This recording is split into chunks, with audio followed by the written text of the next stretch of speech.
지금까지 여러분들과 함께 그 문화 관광 분야 예비 타당성 조사가 갖는 특수성에 대해서 얘기를 했고요. 그리고 기초 자료 분석서부터 비용, 수요, 그리고 편익 추정에 사용되는 방법론에 대해 간단하게 살펴봤습니다.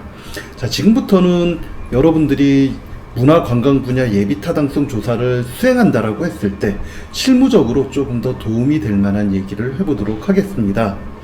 문화관광 분야 그 예비 타당성 조사를 수행을 할 때 수요 편익 추정을 해야 됩니다. 이때 수요 측면에서 가장 많이 사용되는 분석 방법은 중력 모형에 의한 수요 추정법입니다. 그리고 편익 추정과 관련해서는 비사용 가치가 많을 경우 조건부 가치 측정법 CVM을 많이 사용하게 됩니다. 자, 지금부터는 이 중력 모형과 조건부 가치 추정법에 대해서 간단하게 알아보고요. 그리고 각각의 방법이 적용된 사례에 대해서 검토해 보도록 하겠습니다. 자, 먼저 중력 모형에 관련된 얘기입니다. 좀 전에 말씀드린 바와 같이 중력 모형은 수요 추정 과정에서 많이 사용되는 추정 방법입니다. 자, 중력 모형 개요입니다. 중력 모형은 여행 발생지로부터 목적지까지, 여행 발생지라고 하면 현재 이제 거주하는 지역이죠. 그리고 목적지는 평가 대상 시설이 있는 곳입니다. 그까지의 이동 현상과 이에 영향을 미치는 요인의 상호작용을 효율적으로 파악할 수 있는 수리 모형이 중력 모형입니다. 문화관광 분야 예타에서는 과거 자료 확보에 어려움이 있습니다. 물론 유사시설에 어떤 장기 시계열 자료가 있으면은 유사시설 시계열 자료를 이용해 가지고 수요를 추정하는 경우도 있습니다만, 실제로 유사시설의 어떤 시계열 자료, 평가 대상 시설이 아니기 때문에 사실 같은 패턴을 보일 것이다 라고 보기도 어렵고요. 그러다 보니까 어느 정도 한계가 있는 것이 사실입니다. 자, 그러다 보니까 중력 모형을 많이 사용하게 됩니다. 중력 모형의 기본 아이디어는 이렇게 생각을 하시면 됩니다. 사업 대상지 인근에 사람이 많으면 수요가 많을 것이다. 사람들이 시설 사업 대상지까지 이동하는데 시간이 많이 걸리면, 거리가 멀면 수요가 적을 것이다. 즉, 어떤 시설을 건립했을 때 시설의 수요는 인근에 있는 사람 수에 비례하고 거리에 반비례할 것이다 라는 전제하에서 분석을 하는 것이 중력 모형이다. 이렇게 여러분들이 이해를 하시면 될 것 같습니다. 자, 그럼 중력 모형은 어떻게 하느냐? 이런 식으로 추정을 합니다. 수요 예측 대상이 되는 시설과 가장 유사한 시설을 선정합니다. 유사한 시설을 선정하고요.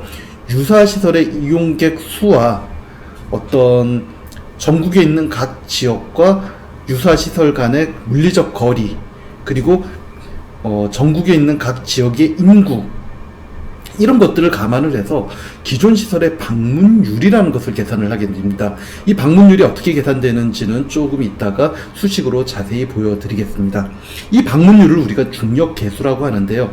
이 중력 계수가 이제 유사시설이라고 했잖아요. 유사시설이기 때문에 유사시설의 중력 계수가 새로 건립되는 시설에도 적용된다라는 가정하에서 새로 건립되는 시설의 최종 수요를 구하는 방법론, 이것이 바로 중력 모형이다. 이렇게 정리를 할 수가 있습니다. 자, 중력 모형에서 이제 그 특정 시설의 수요는 다음과 같은 수식을 통해서 구해지게 됩니다. 수식을 보시면요, A는 이용객 수입니다. 자, 그리고 P는 각 지역의 인구 수이고요. 감마는 지역과 시설 간의 거리입니다. 자, 그래서 여기 중괄호 안에 있는 것과 이제 A를 보면요, 이용객 수는 어떻게 된다? PI, 인구에 비례하고요. 갯마 I 제곱이죠. 그러니까 지역과 시설 간의 거리의 제곱에 반비례하는 그런 관계가 있다라고 얘기할 수가 있습니다. 자, 서메이션 붙었습니다. I를 기준으로. I는 지역이에요. 지역 보통 전국 단위의 시설에서 I는 광역 시도가 됩니다. 즉, 전체 광역 시도와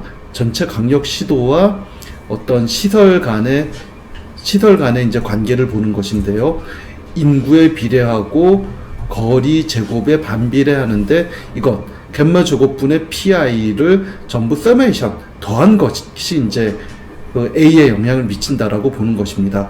그런데 그냥 단순하게 갯마 제곱분의 PI가 영향을 미치는 것이 아니라 알파랑 로라는 값이 붙게 됩니다. 이때 이 알파는 우리가 보통 잠재 인구 중에 이용 비율, 이용률이라고 부르는 것입니다. 중력 계수가 되는 것이죠. 그리고 로는 어떤 그 기존 시설 대비 평가 시설의 규모 비율이라고 지금은 단순하게 적어 놨는데요. 엄밀하게 얘기하면은 그 매력도라고 얘기할 수가 있습니다. 우리가 유사 시설을 자료를 이용해서 건립되는 시설의 수요를 추정하게 되는데요. 유사 시설이라고 해서 유사는 하지만 똑같은 시설은 아닙니다. 따라서 유사 시설과 본 시설에는 어쨌든 차이가 있다라고 볼 수밖에 없는 것이고요.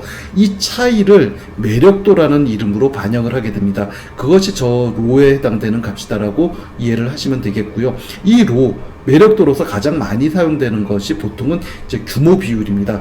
유사한 규모의 시설을 유사 시설로 사용하겠지만 똑같진 않겠죠, 규모가. 따라서 그 규모의 비율을 매력도로 사용하기도 합니다. 또 물론 다른 어떤 매력도를 사용하기도 하는데요. 이 부분에 대해서는 뒤에서 다시 한번 언급을 하겠습니다. 어쨌든 여러분들이 슬라이드에서 보이시는 이러한 수식을 통해 가지고 기본적으로 중력 모형에서 이용 객수를 구하게 된다, 이렇게 이해를 하시면 되겠습니다. 중력 모형의 어떤 분석 절차입니다. 여러 가지 절차를 거치게 되는데요. 하나하나 설명을 드리겠습니다. 먼저 분석 모형을 설정합니다. 분석 모형 좀 전에 보셨던 모형이고요. 자세히 설명을 드렸죠. 자, 그 다음은 모형을 설정한다면은 기준 시설 혹은 유사 시설을 혹은 준거 시설을 설정을 해야 됩니다. 분석 대상 시설과 가장 유사한 시설을 선정을 해야 되는데요. 일단은 인근에 그러한 시설이 있다면은 그것이 가장 좋을 테고요. 인근에 없다고 하더라도 뭐 규모가 비슷하거나 아니면은 그 시설 주변의 인구수가 비슷하고요. 또 시설의 어떤 건립 목적이 비슷하거나 그런 여러 가지 방향 것들을 종합적으로 고려를 해서 기준 시설을 선정을 해줘야 됩니다. 예를 들어서 이런 거죠. 어떤 수목원이라고 생각을 해보세요. 수목원도 방문을 목적으로 만들어지는 수목원이 있고요. 교육 연구를 목적으로 만들어지는 수목원이 있습니다. 즉 수목원 자체의 어떤 목적, 건립 목적이 상이할 수 있다는 것이죠. 그렇다면은 어떻게 해야 될까요? 준거시설을 만든다라고 하면은 건립 목적이 유사한 시설 중에서 규모가 비슷한 시설이 1차적인 기준시설 대상이 될 수 있다는 것입니다. 자, 그런 것들을 감안을 했고요. 자, 그 다음에 이제 지역 설정을 합니다. 보통은 이제 사례 시설, 대상 시설을 중심으로 행정구역에 기초해서 권역을 설정을 하는데요. 보통은 이제 광역 시도를 기준으로, 중앙사업의 경우에는 광역 시도를 기준으로, 행정구역을 나누게 됩니다. 자, 그 다음에 이제 분석 자료를 수집을 해야 됩니다. 일단 각 지역의 인구, 광역시도의 인구를 구해야 되고요. 그리고 지역별 거리를 산정을 해야 됩니다. 그 지역으로부터 우리 평가 대상 시설까지의 거리를 산정을 하는데요. 많은 경우 지금까지 이루어진 중력 모형 추정 과정에서는 광역시도의 어떤 도청 소재지 혹은 광역시청 소재지를 기준으로 해당 시설 건립 지역까지 거리를 측정을 했습니다. 이건 그런데 좀 쟁점 사항이 있어요. 쟁점은 나중에 말씀드리겠습니다. 다음은 참여율을 산정을 합니다. 분석 모형에 기초해서, 자, 인구가 나왔어요. P가 나왔죠. 그리고 갯마가 나왔습니다. 그러면 그 기준 시설의 이용 객수에 대한 통계가 있겠죠. 그러면은 알파를 구할 수가 있습니다. 일단 로 매력도는 일단 제외를 하고 이 시점에서는 고려를 합니다. 로는 제외한 상태에서 P가 있고 감마가 있고 로는 그냥 1이라고 둔다고 생각하시면 되고요. 그럼 우리가 알파를 구할 수 있는 것이죠. 중력 계수를 구하는 것입니다.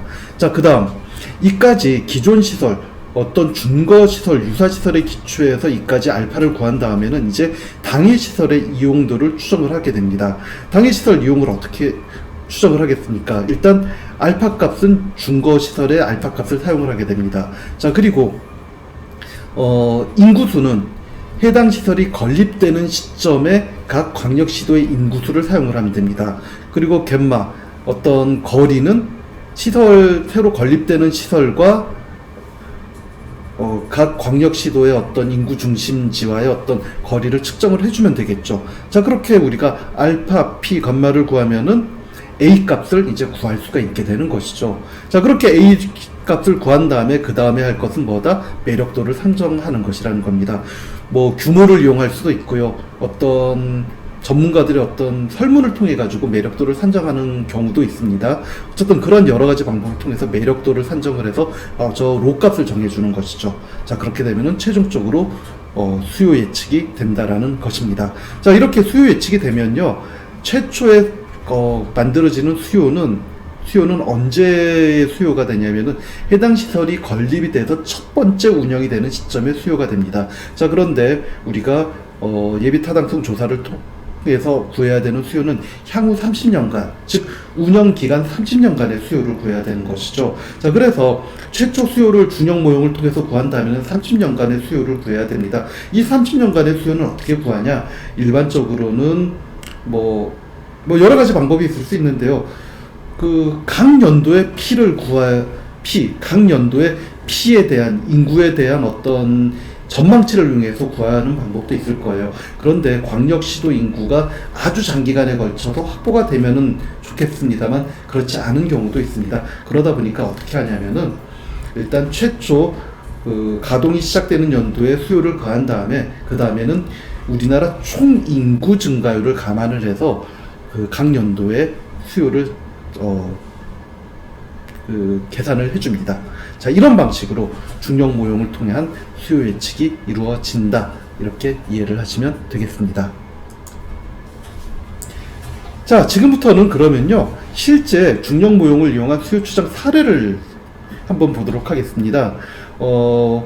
KDI 공공투자관리센터에서 이루어진 2014년도 예비타당성 조사 분석 보고서 중에 지덕권 산림치유단지 조성사업이라는 예비타당성 조사가 있습니다. 이 보고서에 있는 사례를 여러분들한테 간단하게 소개를 하도록 하겠습니다. 지덕권에, 그러니까 지리산, 덕유산 그 권이죠. 거기에 산림치유단지라는 것이 생기는 것이었습니다. 수목원과는 조금 다르고요. 수목원에다가 어떤 치유 목적이 결합되는 시설, 이렇게 여러분들이 이해를 하시면 될 것 같고요. 이 이전에는 백두대간 산림치유단지라는 것이 있었습니다. 근데 백두대간 산림치유단지가 이 지도권 산림치유단지 예비타당성 조사를 하는 시점에 아직 건립이 되지 않았어요. 건립 중이었습니다. 그러다 보니까 지도권의 새로운 산림치유단지 건립 예비타당성 조사를 해야 되는데, 이제 어려움이 있었던 것은 준거시설, 유사시설을 설정하는 문제였죠. 왜냐면은 백두대간이 산림치유단지가 만들어졌다면 동일한 목적의 산림치유단지가 이미 있기 때문에 거기를 준거시설로 해서 지덕권 산림치유단지를 이제 수요 추정을 하면 됐었는데, 거기가 아직 만들어지지 않았어요. 그러니까 기존에 있던 어떤 다른 시설들을 이용을 해서 지덕권 산림치유단지의 수요 추정을 해야 됐던 것이죠. 이런 어려움이 있었습니다. 자, 그래서 이제 지덕권 산림치유단지 예비타당성 조사에서는 일단 자연휴양림에 초점을 맞춰서 봤고요. 그 중에서 이제 가장 유사하다고 생각한 시설로 몇몇 자연휴양림을 선정을 했는데요. 그 중에서 이제 저희가 소개할 것은 방장산입니다. 방장산이라는 곳에 있는 자연휴양림이 규모라든가 목적이라든가 여러 가지 측면에서 유사하다고 보고요. 방장산 자연휴양림을 유사시설 혹은 준거시설로 놓고 중력 개수를 산출해서 이제 지도권 산림치유단지의 2020년 예상 수요를 추정을 했습니다. 자, 구체적으로 단계별로 보도록 하겠습니다.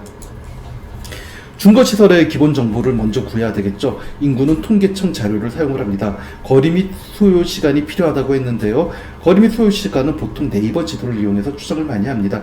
네이버 지도를 보면요, 광역시도청과 방장산 자연휴양림 준거시설이죠. 이까지 이제 거리를 구할 수가 있습니다. 그리고 또한 승용차 영시 소요 시간을 측정할 수도 있어요. 자, 이 자료를 사용한다는 것입니다. 자, 그래서 이제 실제 자료를 수집한 결과입니다. 2012년 인구를 이제 이렇게 수집을 했는데요. 이유는 이제 가용한 방장산의 이용객 수 통계가 2012년 통계로 잡혔기 때문입니다. 그래서 방장산 2012년 통계와 관련된 중력계수를 뽑기 위해서 2012년 인구를 뽑았습니다. 광역시도를 이제 권역으로 구분한다고 주로 이제 사용한다고 말씀을 드렸습니다. 그래서 서울부터 이제 경상남도까지 쭉 이제 광역시도의 어떤 인구를 구했고요. 제주도는 아무래도 비행기 타거나 배를 타거나 하다 보니까 뭐 이동에 좀 어려움이 있습니다. 그래서 일반적으로 제주도는 제외하고 제주도를 제외한 나머지 이제 광역시도 자료를 이용을 하고 있습니다. 그리고 이 시점에는 아직 이제 세종시가 포함이 되지 않았죠. 자, 그다음 거리를 구하고 소요 시간을 구합니다. 거리는 그 서울특별시청과 방장산 자연휴양림까지 거리를 아까 말씀드렸던 것처럼 네이버 지도에서 이제 그 거리를 이제 산정을 합니다.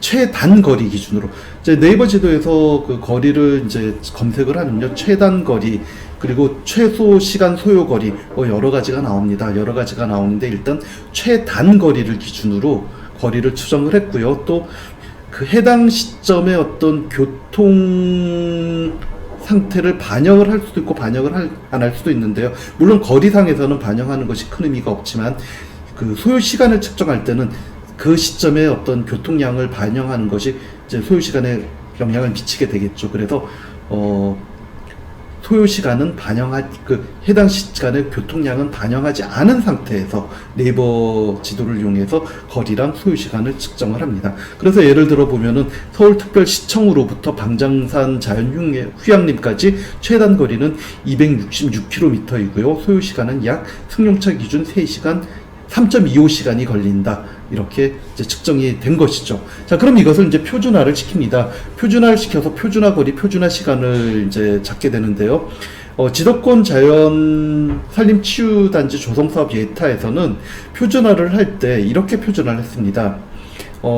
방장산이 전라북도에 있어요. 그래서 전라북도청과 방장산 자연휴양림까지의 거리 그리고 소요 시간 65.99와 99km고 0.97시간입니다. 이것을 기준으로 표준화를 시켰습니다. 근데 최근에는 저런 방식으로 표준화를 시키지는 않고요. 보통은 이제 거리 개념으로 한 70km 정도를 기준으로 보통은 표준화를 시키곤 하는데요. 이 당시까지만 해도 해당 준거시설이 있는 지역과의 거리를 기준으로 표준화를 시켰었습니다. 자, 이렇게 표준화를 시킨 표준화 거리와 표준화 시간이 이제 나옵니다. 그리고 실제로 사용을 할 때는, 실제로 이제 그 중력 계수를 구할 때는 이 표준화 거리와 표준화 시간을 이용을 하게 됩니다. 자, 그래서 준거시설을 위한 중력 계수 산정 결과입니다. 이제 보시면은요, 이용자 수는 87,389명이 2012년 방장산 자연휴양림을 방문을 했습니다. 자, 그리고 이제 뭐 지금 여기에서는 표현은 나오지 않습니다만 이 이용자는 한 번에 그냥 당일 왔다 간 분들도 있고요. 숙박을 한 분도 있습니다. 그래서 거기에 따라 이용자는 당일 이용자랑 숙박 이용자로 구분을 할 수가 있는 것이겠죠. 자, 그리고 이제 그 인구와 거리를 이용해서 서메이션 DI 제곱분의 PI를 구합니다. 그것을 구한 것이 어떻게 되나요? 1010만 9069가 나옵니다. 거리 기준으로 볼 땐. 자, 그러면 이제 이것을 이용을 해가지고 중력 계수를 구하는 것이죠. 전체 이용자를 기준으로 중력 계수를 구하면 0.008645가 됩니다. 자, 그리고 시간 기준으로 보면 0.008153이 됩니다. 이거는 뭐 간단하게 이렇게 구해진 것이죠. 87389를 10109 즉 8만 이용객 수를 DI 제곱분의 PI를 전부 합친 값으로 나눠준 것입니다. 그러면 0.008645가 되는데 이게 중력 계수가 됩니다. 자, 이제 이 중력 계수를 어디에다 적용한다? 바로 우리가 평가 대상으로 삼은 새로운 지도권 이제 산림치유단지에 적용을 하는 것입니다. 자, 그래서 지도권 산림치유단지 수요 예측을 위해서 지도권 산림치유단지와 광역시도 간의 어떤 지역별 거리 소요 시간을 구합니다. 자, 그리고 인구는 엄밀하게 하면은 2012년이 아니라 2020년 시설이 건립되는 시점으로 해줘야 되겠죠. 저기 오타네요. 인구가 지금 2012년 인구가 아니고 저희 인구가 2020년 인구입니다. 시설이 건립되는 2020년 인구인데요. 아까 거랑 비교해보면 인구가 는 거 여러분들 확인하실 수가 있을 겁니다. 자, 인구가 이제 2020년 인구가 조사가 되고요. 그리고 서울과 지도권 산림치유단지 건립 대상 지역과의 거리, 소요시간을 역시 네이버 지도를 이용해서 구해줍니다. 다른 광역시도도 마찬가지인 것이죠. 자, 그리고 방장산에서 사용했던 표준값을 이용해서 표준화 거리, 표준화 시간을 구해줍니다. 자, 그리고 이제 거기에서 이제 거리 기준, 시간 기준, 이용자 수를 구해주는 것이죠. 자, 그것은 어떻게 구해주냐? 새로운 지도권 산림치유단지 기준으로 DI 제곱분의 PI를 구해줘요. 자, 구해주면은 789만 5,923이라는 값이 나옵니다. 이 값에다가 방장산에서 구한 중력계수를 곱해주는 것이죠. 자, 그러면 값이 얼마가 나와요? 68,257명이 나오죠. 자, 그러면 이 값이 뭐가 된다? 지도권 산림치유단지의 수요 추정 값이 된다라는 것입니다. 자, 그리고 이 값을 이제 아까 말씀드렸던 것처럼 30년 동안 그럼 이 수요가 어떻게 변하는가를 봐야 된다고 말씀을 드렸잖아요. 30년 동안 이 값을 이제 변화를 시켜줘야 되는데 어떻게 변화를 시켜준다? 이 값에다가 각 연도별 이제 인구 전망 수치를 이용해 주는 거죠. 인구 증가율을 이용해 주는 겁니다. 통계청에 가면 장래 인구 추계가 있습니다. 보통 장래 인구 추계, 중위 추계의 어떤 인구 증가율을 이용해서 이제 30년간의 수요를 추정을 해줍니다. 그리고 필요에 따라서 이 지도권에서는 지금 그 규모 조정, 매력도 조정을 안 해줬습니다만 필요의 경우에는 매력도 조정까지 해서 최종 수요를 결정한다. 이렇게 여러분들이 이해를 하시면 되겠습니다. 사례를 통해 가지고 여러분들 이제 조금 더 중력 모형에 대한 이해도가 높아졌을 거라고 생각을 합니다. 자, 지금까지 이제 사례를 보여드렸는데요. 실제로 이런 사례와 같이 중력 모형을 이용해 수요 추정을 할 때 몇 가지 쟁점 사항이 있습니다. 그래서 지금부터는 그 쟁점 사항 말씀을 드리겠습니다. 첫 번째 쟁점은 지역에서 관광시설까지의 거리 선정 방법입니다. 기존에는 고속도로 이제 통행 거리 또는 인터넷 포털 사이트 네이버죠. 네이버 지도를 활용해서 산정을 했습니다. 산정을 했고요. 그리고 또 하나는 이제 표준화 거리를 사용을 했습니다. 과거에는 해당 중거시설이 속한 지역의 속한 지역의 어떤 권역의 어떤 거리를 표준화 기준으로 사용을 했는데요. 최근에는 표준화 거리를 70km로 사용을 하곤 합니다. 그래서 최근에는 70km라는 거리를 이용해서 표준화 거리를 산정을 한다라고 말씀을 드리고요. 자, 이 얘기는 실제로 시속 70km 정도의 이동 속도로 이동을 한다라는 것을 사실 가정을 하는 것이죠. 그렇기 때문에 따로 굳이 표준화 시간을 이용할 필요는 없는 거죠. 시간 기준으로 중력 모형을 적용할 필요가 이제 크지 않아지는 것이죠. 그래서 최근에는 그냥 표준화 거리 70km를 이용해서 그냥 거리 기준으로만 그 수요 추정을 한다. 이렇게 여러분들이 이해하시면 될 것 같고요. 기준 시설이 속해 있는 지역은 아무래도 거리가 가깝겠죠. 그러다 보니까 표준화 거리를 적용을 하면 그 값이 0. 얼마, 70km가 안 되는 경우도 많습니다. 물론 70km를 넘는 경우도 있겠지만요. 자, 그런데 보통은 이렇게 해줍니다. 기준 시설이 있는 경우에는 그냥 표준화 거리를 1로 최근에는 적용을 해주고 있다라는 것까지 여러분들이 생각을 해주면 될 것 같습니다. 자, 그런데 이제 이때 고려할 건 이런 겁니다. 표준화 거리를 사용할 때 70km 거리를 적용을 하는데요. 사실 도로 위계 허용 속도에 따라서 거리가 동일하여도 실제 이동 시간이 다를 수가 있습니다. 예를 들어서 이제 고속도로를 이용한다면 뭐 70km 정도를 이용해서 표준화를 시키는 게 적절하다고 볼 수 있는데 이동하는 거리의 대부분이 고속도로가 아니라 국도라고 생각을 해보세요. 혹은 어떤 지방도. 그렇게 된다라면은 70km 속도가 안 날 수 있거든요. 그러면 그것보다 더 낮은 속도, 뭐 한 40km. 이 정도가 표준화 거리로 사용되는 게 적절할 수도 있다는 거죠. 즉, 이런 가정을 하는 겁니다. 어떤 시설에서 어떤 시설까지, 어떤 이제 인구 권역에서 시설까지 고속도로가 잘 놓여져 있어요. 그러면은 좀 거리가 멀어도 고속도로 타고 쌩 달려와서 이 시설을 이용할 수가 있을 겁니다. 그런데 거리가 상대적으로 가까운데 도로 사정이 안 좋아요. 실제 거리는 가까워도 그러면 안 올 가능성이 많다는 거죠. 그렇다면은 그런 걸 감안해가지고 표준화 거리를 선정할 때 기준을 70kg가 아니라 그 상황에 따라 다르게 적용하는 것이 적합할 수도 있다는 것입니다. 이거는 어느 정도 연구자들의 어떤 자의적인 판단, 하지만 자의적이라고 하지만 당연히 뭔가 근거가 충분해야 되겠죠. 그런 근거에 기초해서 적용을 할 필요가 있다라는 것입니다. 이것이 이제 첫 번째 쟁점이었고요. 두 번째 쟁점은 이제 지역의 기준점 선정 방법입니다.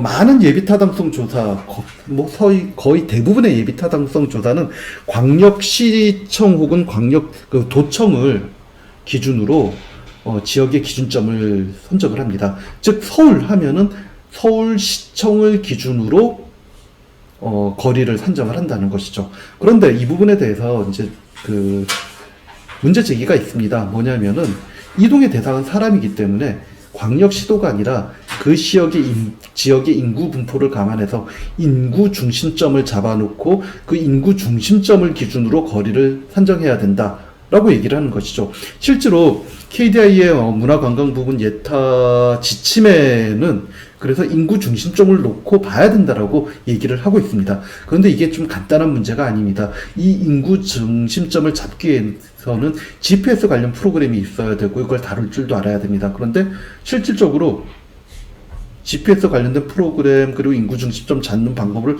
아는 사람 많지 않을 거예요. 그러다 보니까 지침상으로는 인구 중심점을 잡으라고 얘기하고 있고요. 실제로 그렇게 하는 게 조금 더 정확한 수요 추정이 가능할 수도 있겠습니다만 현실적으로는 대부분의 연구에서는 여전히 2015년에 지침이 나왔습니다만 2015년 지침 이후에 나온 많은 연구에서도 중력 모형을 사용할 때는 지역의 기준점을 광역시도청으로 잡고 있다라는 말씀까지 드리겠습니다. 즉 이론적으로 봤을 때 지역 기준점을 어디로 잡아야 되냐의 문제랑 현실적으로 우리가 어디를 잡냐의 문제가 조금 괴리가 있다라는 점까지 말씀을 드리겠습니다.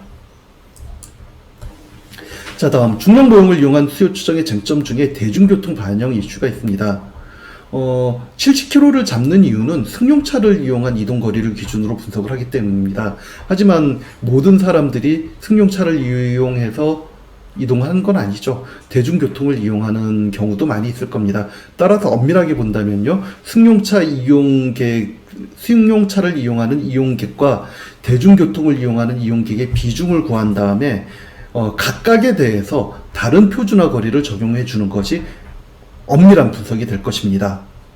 자, 그런데 문제는 대중교통을 이용할 경우 지역마다 대중교통이 다를 수도 있고요. 환승이라든가 여러 가지 고려가 있기 때문에 사실 정확한 반영이 어렵다라는 것이에요. 그렇기 때문에 대중교통을 반영을 해주는 게 논리적으로는 맞아 보이지만 실제 분석을 하는 데 있어서 우리가 고려하지 못할 요인이 너무 많기 때문에 정확하다고 볼 근거가 없다라는 것이에요. 따라서 기존 사례 분석에서 보면은 승용차를 그냥 이용하는 것보다 장점이 있다고 얘기하기 어렵다는 것이죠. 그래서 이제 KDI 지침에서도 이런 경우에는 그냥 승용차로 하자, 대중교통을 구분해서 분석하는 것이 별 이점이 없다라고 이제 정리를 하고 있습니다. 하지만 이런 이슈가 있다라는 것은 아셔야겠죠. 그래서 소개를 드렸습니다.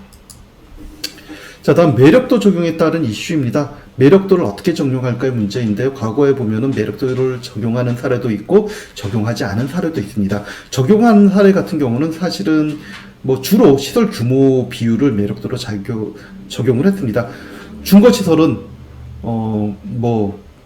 만 제곱미터고 건립시설은 9,000제곱미터다. 그러면은 만분의 9,000에서 그냥 추정되는 수요의 10분의 9만을 실제 수요로 반영해주는 그런 방식을 사용을 했다라는 것이죠. 그 외에 이제 규모랑 수요가 직접적으로 연결되지 않는 시설은 회기 분석이라든가 AHP를 사용하는 경우도 있긴 합니다.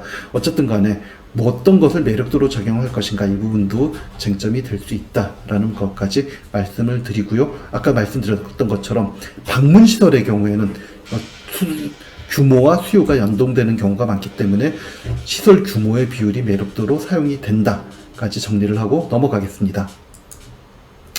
자, 마지막 쟁점입니다. 기준시설의 개수입니다. 기준시설을 몇 개로 할 것인가?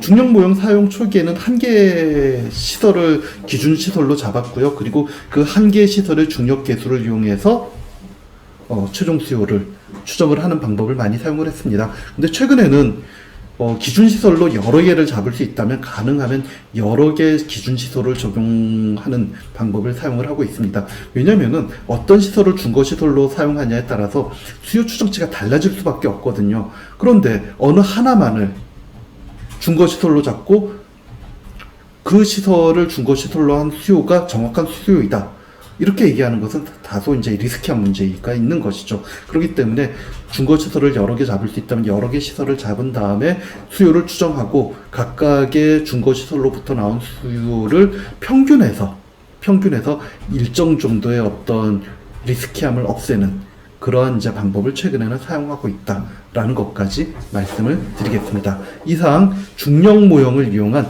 수요 추정 방법론, 수요 추정 사례, 그리고 수요 추정의 쟁점까지 말씀드렸습니다.